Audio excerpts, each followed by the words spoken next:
Welcome, welcome, everyone, to this beautiful space here at Boyd Crew Wines. Thank you for hosting us and for the delicious wine and charcuterie. My name is Dr. Lauren Davidson. I am the founder and principal curator of Museum Nectar Art Consultancy here in the DMV. And I am so happy to be here with Rashad Ali Muhammad, who has this beautiful exhibition here at Boyd Crew of communion. And we're just going to chat. It's Sunday, there's wine. Oh, yeah. So we're going to chat and just talk about the work, talk about all the wonderful things you're doing. Yeah, there's many great things. So many things. And I just thank all of you for coming out. You could have been anywhere else on your Sunday, but you are here. And so we appreciate you. And so first, I just want Rashad to introduce yourself a little further. Yes. And we'll just talk about where you're from and a little bit about how you got started in your art practice. Sure. So I'm Rashad Ali Muhammad. I'm from Clinton, Maryland. Went to college at American University. So I'm from the area. I've stayed in the area, traveled around a bit, Africa, America. We just do things. Art started from, I was a photographer. I stopped being a photographer because people can be draining. So I needed something I could do by myself, for myself, solo. And just started from making artwork for my office, and then people were like, ooh, do more. And so I was like, okay, let's try. And my first time, actually my mother was the first one to push me to show the work, and I did a bridal fashion show. I vended for it. And so people were like, oh, I love this. So I was like, let me try, do some more of this. I like the little clamor. Yeah, oh. a little. See, if you haven't realized yet, Rashad and I cut up quite a bit. Absolutely. So just bear with us. Enjoy the show. Enjoy the show. You're in for a ride. Okay, absolutely. And then basically I started getting more immersed into the art space and understanding more about exhibiting, and then being in institutions and understanding how to get there and trajectories. And so that's been my goal and my vision. But then outside of that, I do love fashion. Yes. So I've always been, even since college, I was always playing with putting my art on clothes and things of that nature and graphics. So some of you know I am working on a line of kimonos, from blanket kimonos, so using my artwork. So those are coming very, very, very, very, very soon. Pre-orders are open soon as well. So hint. So I wore this little getup in honor of your fashion practice as well. Thank you. Trust me, I saw and I said, oh, I see what we're doing today. Okay, good. But all that aside, this multi-talented person has put together this beautiful exhibition here at Boyd Crew called Communion. And so we're going to get into talking a little bit about that. I hope all of you have had a chance to look at the work a little closer. And if not, obviously there'll be time after to look closer because it really involves quite a lot. There's a lot of conversation to be had around this work. Mm-hmm. And so Rashad and I met several years ago at this point at another show that our good friend Jarvis Dubois curated. And I think we had an instant connection. We chatted. And I learned over the years that there's so much that goes into your work with regard not only to technique, but to concept and conceptualization.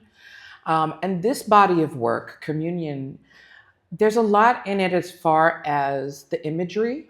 You'll see protest imagery. You'll see collective protest and resistance, and the images of people that we hold high in our community. People like Angela Davis and Stokely Carmichael. We had a conversation about, I said, that's Stokely Carmichael, right? And he said, no. Kwame Ture. I know him as Stokely Carmichael.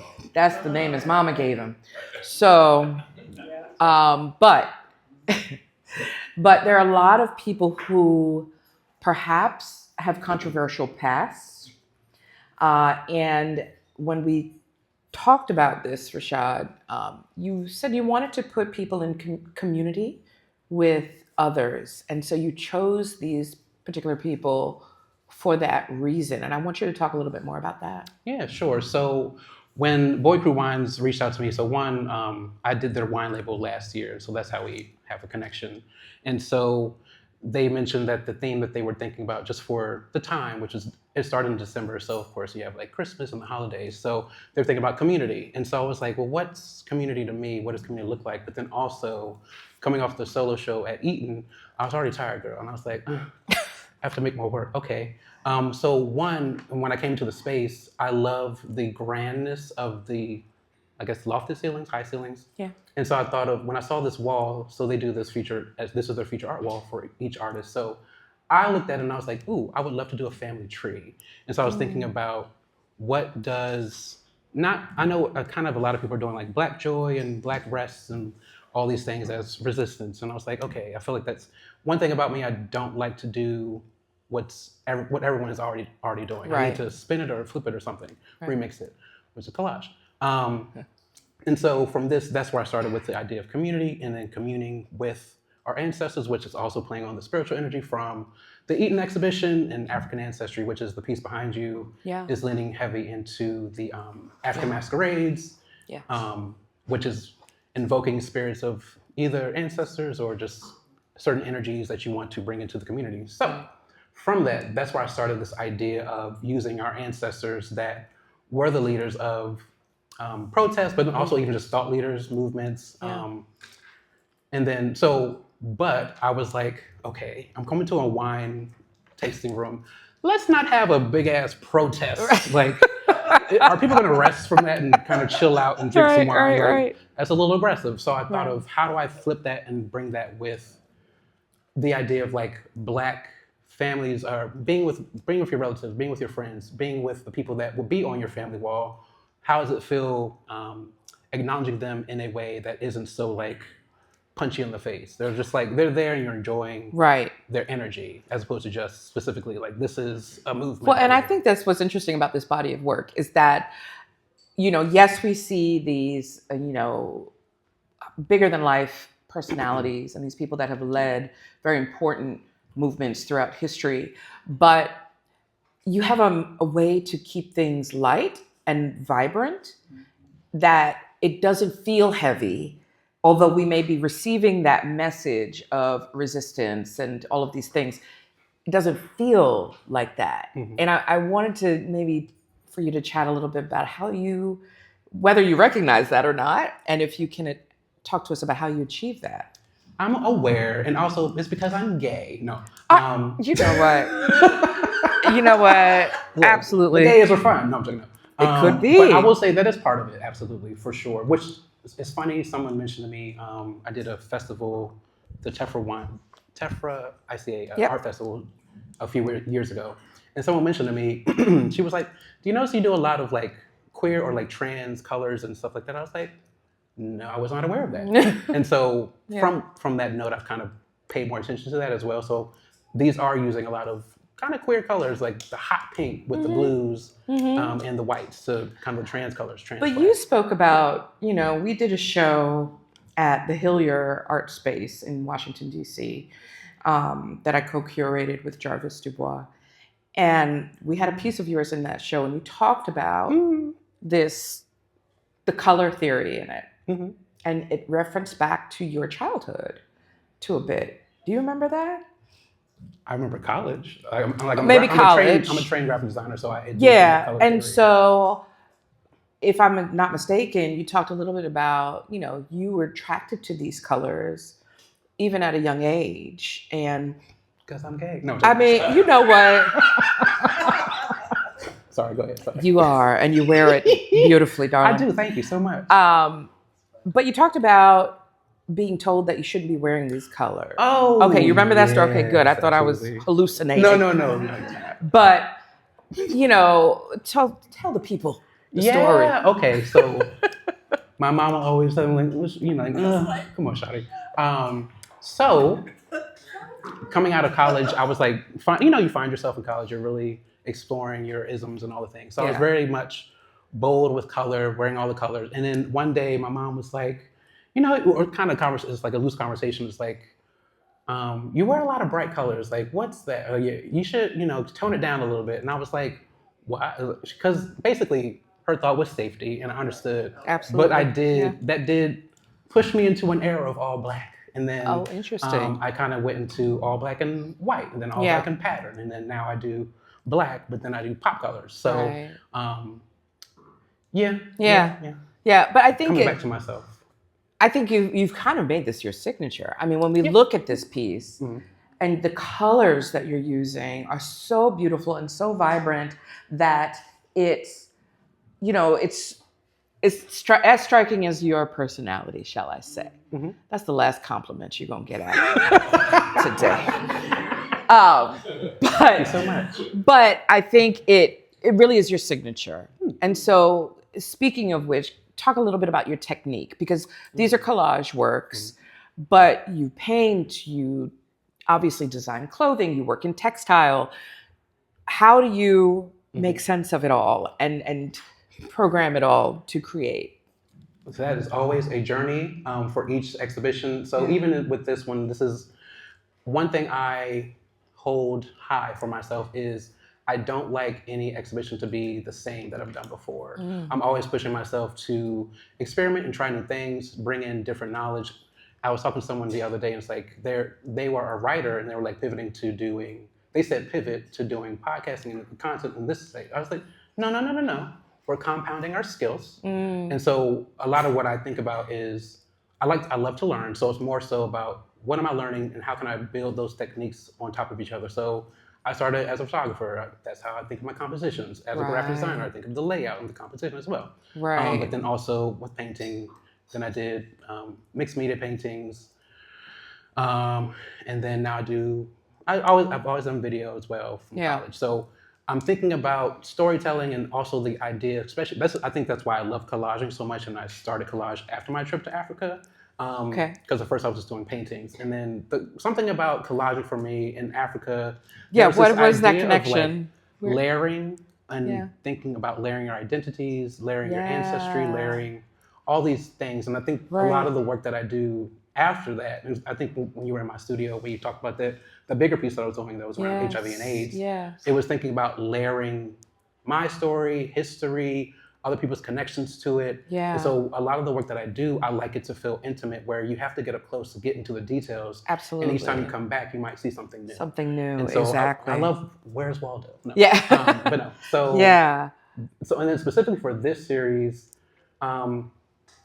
because I was thinking about protest and thinking about the radical energy, that's where. So I started doing monoprinting. So if you don't know what you explain? If you don't know what monoprints are, it is a one-of-one print. So I use jelly plate printing. I like jelly print printing. So for instance, I'll just put some paint out, maybe scrape it up with a certain pattern or whatever, and just press the paper in and pull it out. And you can pull probably 2 or 3 times to get different lighter patterns or fuller, dense, rich colors. So I was actually looking at that, Charles Jean-Pierre, he does that with that's like his thing. And so I was like, but it's also interesting because like when I was talking to my partner, I was like, okay, I know somebody that does this, but I'm like, I don't want to feel like I'm just doing what he's doing and then making it mine. But a lot of artists do it doing it in a different way. Yeah. So I think that's where I started building in, well, what is the other story that I want to tell beyond just the colors, the combinations, and the like the poses. And so that's where I started building in these ideas of bring in the images of these ancestors so people fully understand where I'm coming from, but not like you said, I'm not hitting over the head. You have to get into it like, you do that too. Right. Is that James Baldwin? Okay. Right. So, But it's interesting when you're talking about all of these different techniques that you use in your work and you're layering these techniques. I had a couple of conversations with different artists recently who say that it's really hard for them to get a foothold in the industry because they do so many different things. And so I'm very interested in your thoughts about how you resonate with your audiences and your signature within the industry. For instance, Amy Sherald, we love Amy's work, but it is a little bit of a recipe, right? Mm-hmm. It's a figurative image, a person with an interesting background. She started to add more to her backgrounds over the years. But for someone who does collage, photography, video, all these things, there's no real recipe. Mm-hmm. And so, what are your viewpoints on that? And how do you get over that hump of being seen by collectors and others? That is okay. There's plenty of parts of that journey. I'll say first and foremost, I have no problem being seen. No, I think we know that. but Clearly. the other side is it's funny. I see a lot of artists, especially so. It's funny. It's no slight to him, but I remember when I was first starting out and I saw a retrospective of James Phillips, and I was like, it was boring. And I was like, it feels like the same signature thing over and over and over and over and over. And I've seen, like, it showed, there was a different body of like landscapes versus it was like more abstract. And I was like, I get where you're progressing and I see what you're doing, but it's not, to me, it's not enough. Like, I need you to push it, but also try something completely different. Yeah. And how does that influence how you work? So for me, in terms of thinking grander and thinking beyond just where I'm at now or where I want to be, I don't always focus on how the industry will take me. I'm like, I'm going to give you this and you're going to take it. Yes. So even for that, in terms of like doing art on clothes, which is frowned upon for like in the upper echelon of being in the fine art space. So I learned and I started my own sub brand. So it's a complete different brand that doesn't have my name, but I can still use my work. And so also, being a business bitch, it's like, we got to find multiple ways to use what we do. Well, that's the thing, right? Because, and I find it so interesting when you said a lot of artists don't set out to be branded. Oh, baby. But they end up being branded, right? Because we're buying the things from the museum shops and we're buying the tote bag and the this and the that. So why not own it yourself? Yes. I think for me, that was so in my coming of age, I'm joking. After school, being in graphic design, I mostly worked in a lot of marketing departments. And so I I interned at BET. I worked at a lot of universities in their marketing departments. But I started a master's degree in marketing, but it's funny, it was like that time of, I started this master's degree in marketing, and then I was like, that's when my art stuff was kind of like taking off, and I was like, I can't split my focus on both. So I was like, which one do I want to actually do? So I just went to the art, but like the marketing, because I was working at the school, it was free. So I was like, whatever. Right. But in all those experiences and thinking about compounding your skills, it's learning and understanding how to market and brand yourself. And I'm like, not to say what you see today and when you see me out, there is a very specific Afrocentric, kind of very ethereal vibe that I give. And I know what I'm doing. I'm very specific in what I'm doing. Right. And so by doing that, I also know who I am. So when I'm coming at different organizations or when they come to me, I know exactly what I want for them to, and how to pitch it or pitch it or whatever. So in this case, we're in this beautiful tasting room, right? And we're talking about wine. And you decided to name your exhibition Communion Wine. So was there a thought? Was it a double entendre? Absolutely. I love a double entendre. I love wordplay. I love mental games, all the things, whatever. So thinking about the name there's a few iterations of the name of the exhibition, and I think I got to Communion thinking about, not clearly the thing that we thought of was community, but I thought about how do you gather if you're coming to a tasting room, drinking wine, coming with your friends and families, whoever, and you're communing that way. So I was thinking about that. Also, you're doing that in a space where I'm looking at it for me. It's like if you did that at your home and you're doing like a little kickback, it's your friends and family, you're communing. And then also thinking about just our ancestry. We come together to commune, especially that's why I did the piece about the African masquerades. And that was like one of the pieces that led me in. Coming from the Eaton exhibition into this kind of helped me gather. And just for those who haven't seen the Eaton exhibition, Gia Harewood, sorry. I know, it's the champagne. Curated this beautiful, beautiful show. Can you talk a little bit about that show? Yeah. Because it's still up, and I went to visit it again. It is up until the end of February. The end of February, beginning of March. But we are planning a walk and talk tour. Oh, good. Like, yeah, I was inspired by what you did with Jabbar. I said, Oh, when you're did you do welcome. this? Yeah. We're doing that January 31st. Wonderful. So, Yeah. the exhibition is about, okay, yeah, the wine. I'm like, wait a minute, what is the exhibition about? The exhibition is about. There's a lot of things. African influence. Yeah. I did not curate it, but yes. You know what's up. You went to see it. So no. I did. So my trip to Africa. When was this amazing? Oh, sorry. Yeah. Inspirational trip to Africa. This inspirational trip was at the end of 2019. Okay. I was turning 30. So it was like one of the things that I.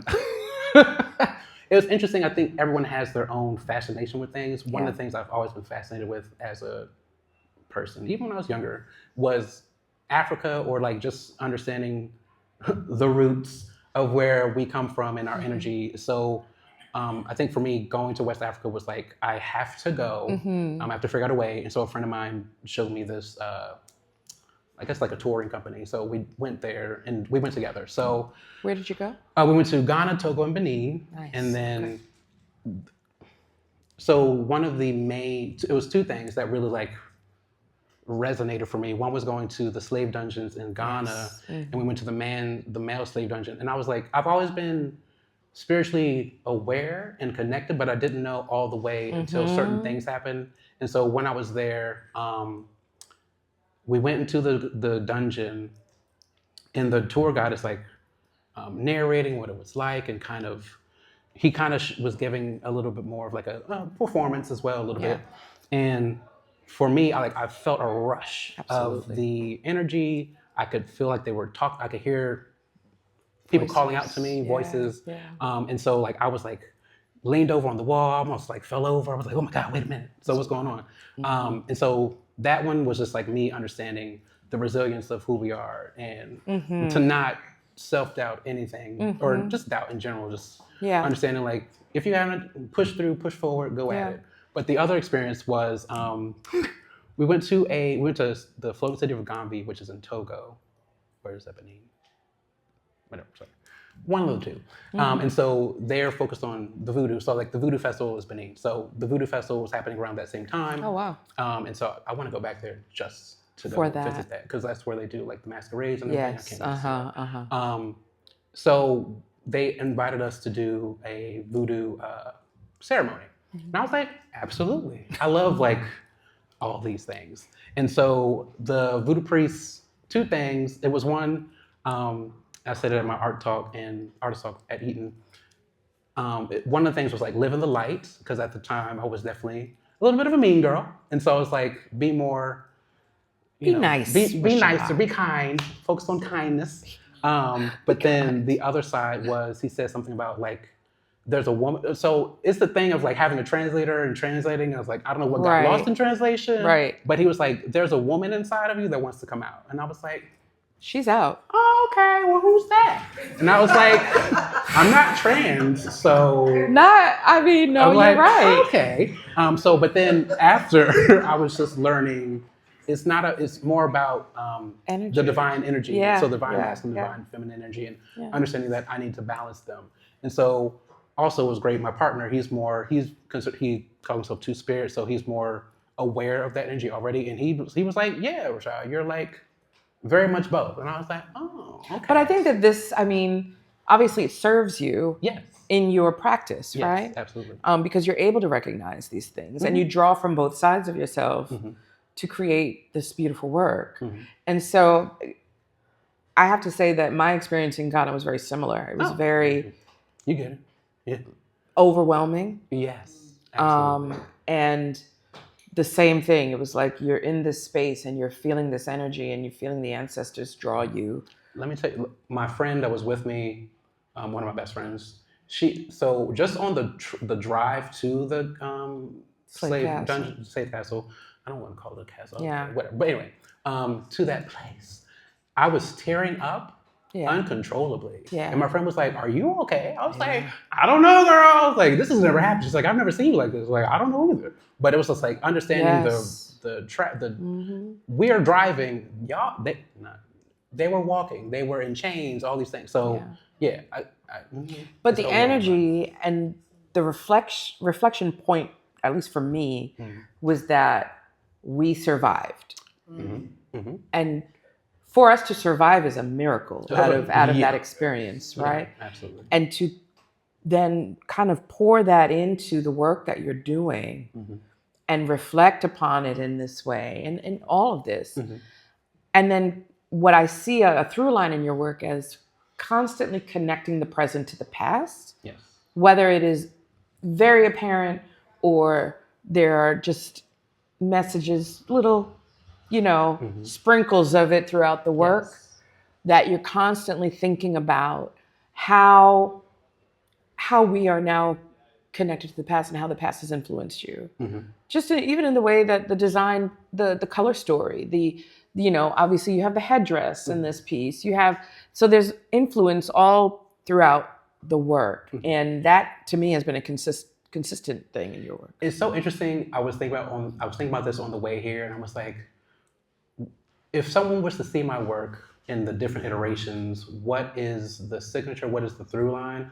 I'm still not exactly sure. I get the technique, the style, can be very clear, but like the work that I have at Eaton right now is vastly different from this work. But it's you tell me, Curator. I mean, it's not vast. Yes, maybe in terms of technique and style. I don't think it's vastly different. Interesting. Okay, tell me more, please. I think so in the Eaton show, you have these mask images.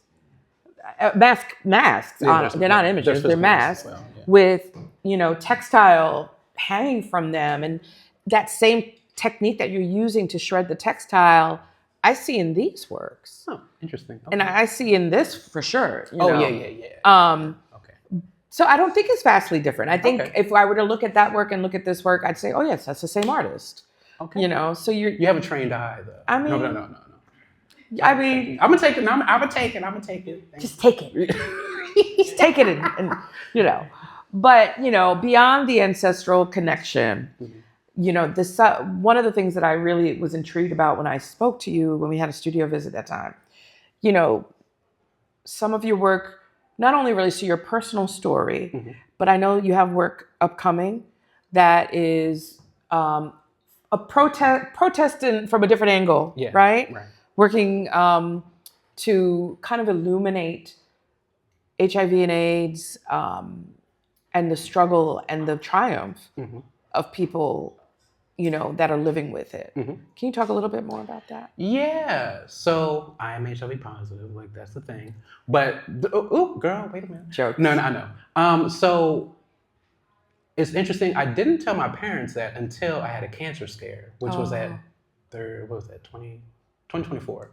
So it's interesting, like even that, like sharing your story about things and understanding the taboo and the stigma that's involved with it is kind of like, for me specifically, especially in the gay community, it's kind of like dating. My dating years. So I've been positive since 2012, since I was 21. Wow. So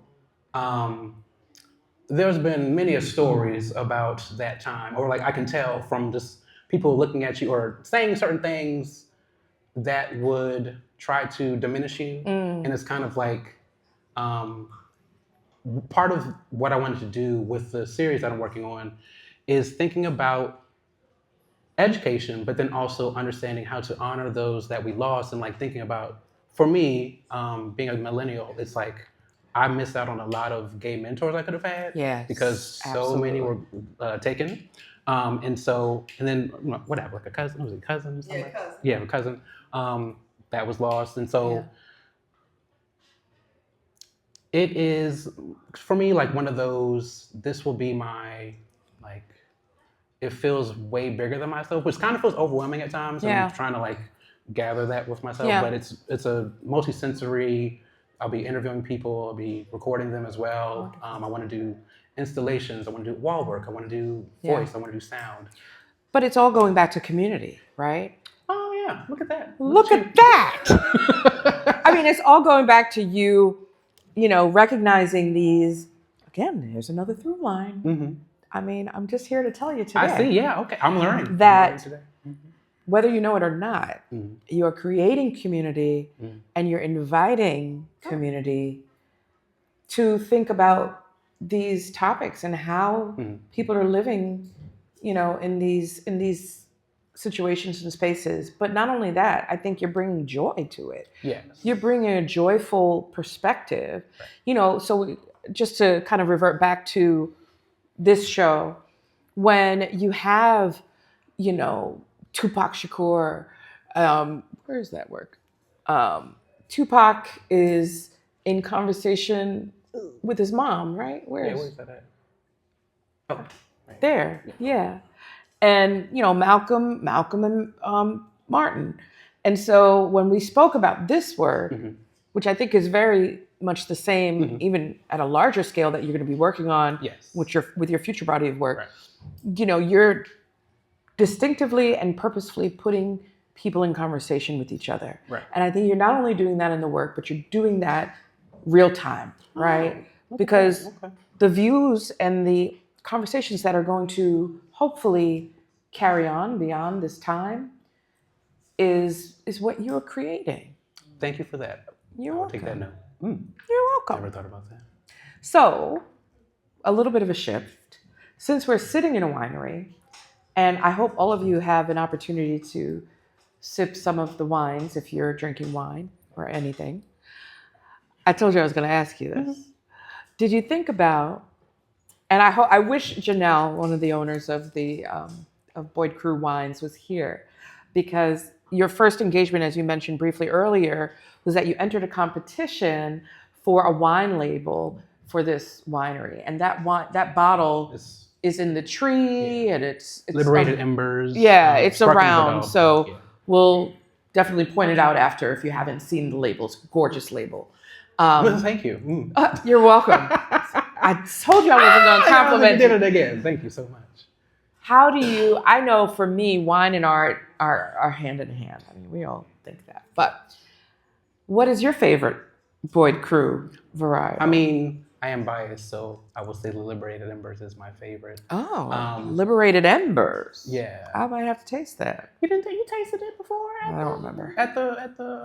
At the celebration that we did at I did. Shanklin Hall. I think the sparkling is my favorite. Okay. Oh, excuse me, guys. Yeah.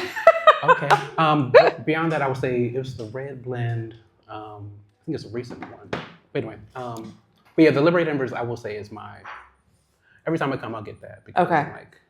Yeah. Also, I mean, clearly I'm biased. So I'm like, a little bit. I'm on it. Yum. I think we covered so much territory in this brief conversation that I know many of you are familiar with Rashad's work, and some of you may not be.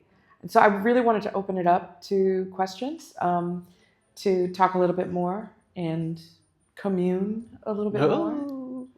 Does anybody have any questions for Rashad? Yes? Let me actually give you the mic. Thank you so much for sharing. I really appreciate hearing all the information. So you mentioned about doing something different, like not wanting to be the same, not wanting to be boring. How do you balance that with people recognizing work? Because oftentimes you see work and you're like, oh, I know that artist. Yes. And I want to collect from that artist. So are you intentional about like, I'm just going to be different? Or are you how do you balance the two? So my perspective on that with collectors is get it while you can, because it might not be back unless you ask me to do a commission. Who knows if that style will be available in the future? So I think it's kind of again looking at it as marketing, kind of scarcity. It's like thinking about this isn't going to be the thing that's going to be around all the time. So get it while you can get it. But do you see it as an evolution though?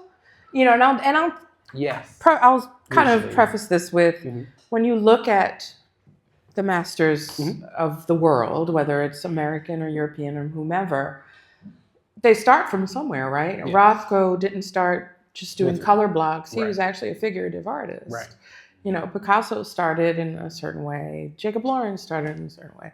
So I don't know about this get it while it's hot thing. I think it's a progression. You know what? I would say, okay, to add a little more color to that, I thought about this as well on the way here. It is thinking about, I don't think I've found my signature yet. Okay. That's a better So I am approach. continuously exploring. I do feel like I'm closer to it. Okay. Because this work and the work, not the Eaton show, but the work that you've seen in my studio that is I have like a large scale piece, and there's a few others. My self portrait and the one that was at the Hillier show. That style, that like dense, rich, layered, pattern, layered, rich. Yeah. I feel like that is where it's going. Okay. So yes, maybe not this is the scarcity. Da, da, da, da. The style, yes, is going to be the same, but I do also think in bodies of work. I tend to not just make one thing and kind of like, unless I'm experimenting, I'll be like, okay, I'm trying this thing out. But most of the times I do think about when I'm creating a series, I'm thinking about how do I share a story as opposed to just telling one thing. Right. Because I feel like I put too much into a piece. I want to spread out the story. So Gotcha. Yeah. Okay. All right. But yeah, thank you. I'll All allow right. that. I'll allow it. Does anybody else have any questions? Insights? I have an insight. Yes, ma'am. Okay.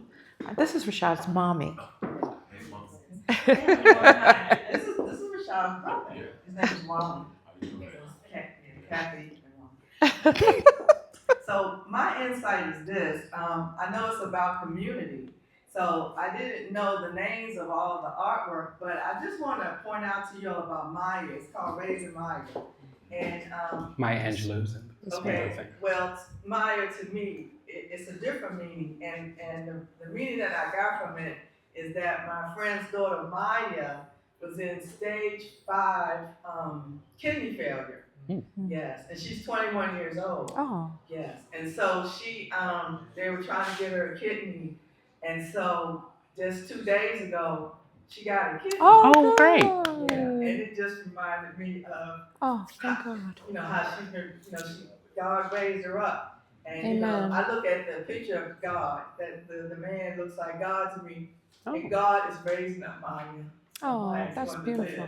Okay. Oh, thank you for that.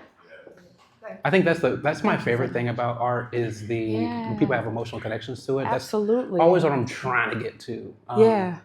So Absolutely. thank you for sharing that, Mom. And I'm glad to know that. I'm glad to know. Exactly. So what's next for you? So it's interesting. So some of you know, I did apply for grad school last year, and I got in, but I was trying to do the full-time program, and that was too much for my life.